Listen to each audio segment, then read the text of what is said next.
Donc voici maintenant le corrigé de l'exercice numéro 3, donc à traiter par les nonces-P. Donc qui était un exercice sur un dosage assez classique. Donc première petite question, demandait de déterminer, de retrouver la concentration en acide chlorhydrique d'une solution commerciale. Donc on nous indiquait que cette solution était à 9%, donc soit 9 g d'acide chlorhydrique pour 100 g de solution. 100 g de solution en utilisant la masse volumique de la solution qui était donnée correspond à 0,096 litres. Connaissant la masse et la masse molaire, on obtenait la quantité de matière d'acide chlorhydrique dans ce volume. Pour obtenir la concentration, formule classique, C égale N sur V, et on obtenait 2,6 mol qui correspondait à la valeur indiquée dans l'énoncé. Deuxième petite question, alors là, très simple, c'est des points qui doivent être facilement gagnés, à savoir, on demandait les couples acide-base qui étaient présents dans l'équation qui était donnée. Donc on reconnaît les deux couples, on reconnaissait facilement les deux couples de l'eau, donc le couple H3O+, H2O et le couple H2O, HO-. Ensuite, la question suivante était on se posait la question s'il était possible de doser directement la solution commerciale à 2,6 mol par litre.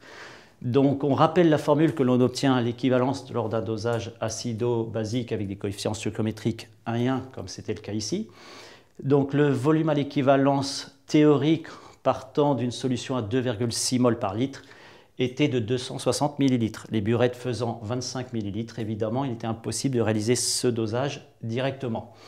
La solution proposée, qui est indiquée à la question 1.4, était de réaliser une dilution de la solution commerciale.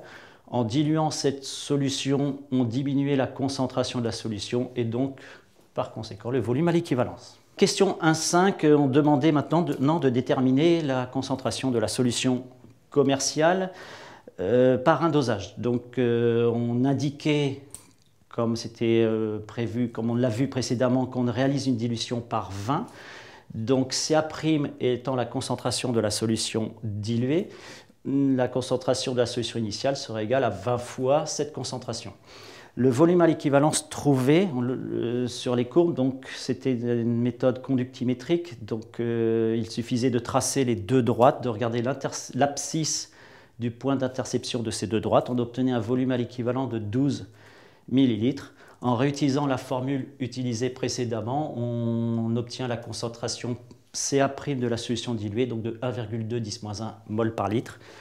On redemandait ensuite, en multipliant par 20, on retrouve la concentration de la solution commerciale, donc 2,4 mol par litre, ce qui correspond à approximativement 2,6 de la solution indiquée initialement. Dernière petite partie, c'était l'utilisation de ce détartrant dans le cas de détartrage d'une machine à laver. Alors, aucune difficulté dans cette première partie, puisque toutes les formules étaient données. Il suffisait de les reprendre. Donc, dans cette partie, on demandait le volume de tartre qu'il y avait sur la machine à laver. Donc là, on nous indiquait tout dans l'énoncé, à savoir que c'était la surface fois l'épaisseur de tartre. La surface était indiquée dans l'énoncé.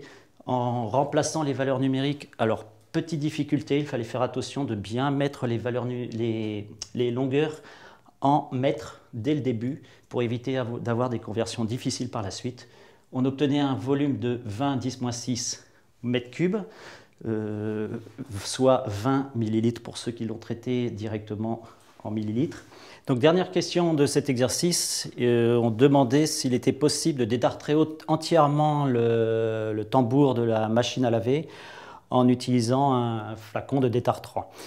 Donc nous avons obtenu dans la question 2.1 un volume de tartre sur le tambour de la machine à laver de 20 10-6 mètres cubes, ce qui correspondait en utilisant la masse volumique qui était indiquée en grammes par mètre cube, donc l'intérêt de s'être placé en mètre cube directement, 53 grammes, soit une quantité de matière de 0,53 mol, la masse molaire étant de 100,1 grammes par mol.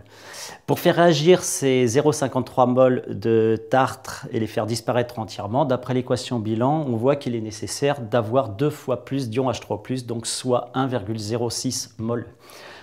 Le flacon, les informations du flacon étaient que le flacon avait un volume de 750 ml avec une concentration de 2,4 mol par litre. On obtenait donc une quantité de matière disponible dans le flacon en ion H3+ de 1,8 mol, supérieure au 1,06 mol. Donc, en utilisant la quasi-totalité du flacon, il était possible de détartrer le tambour de la machine à laver.